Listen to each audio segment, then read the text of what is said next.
Un reparto aperto 24 ore su 24 per consentire ai genitori dei piccoli ricoverati di partecipare all'accudimento dei loro bimbi nati prematuri e per una maggiore umanizzazione delle cure anche dei pazienti più piccoli è arrivata al reparto di terapia intensiva neonatale del Cafoncello la marsupioterapia.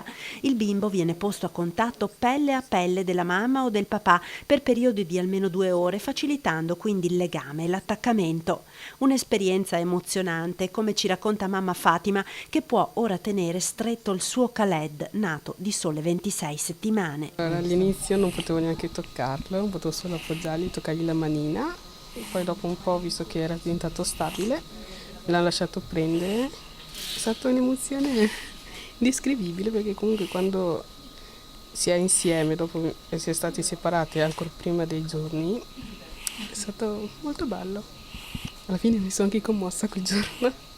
Anche tuttora, anche adesso, è bello.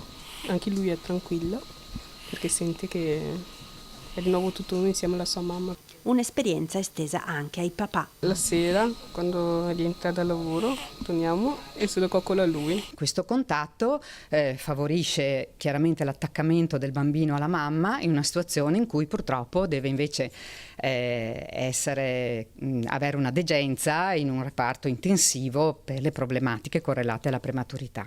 Nella terapia intensiva neonatale del Cafoncello, terza in Veneto dopo Padova e Verona, vengono ricoverati ogni anno 400 neonati, 80 dei quali nati pretermine con un peso inferiore al 1,5 kg. Nell'ambito della prematurità però i bambini che sono quelli più fragili, quelli più delicati, sono quelli che nascono sotto il 1,5 kg e sotto le 30 settimane ed è soprattutto a questi che è rivolto questo tipo di cura. E i benefici si vedono. Vediamo che il bambino è più stabile, ha meno modifiche dei parametri vitali, della frequenza cardiaca, dello stato di ossigenazione ed è molto più tranquillo e calmo rispetto a delle situazioni invece in cui è solo nella sua culletta.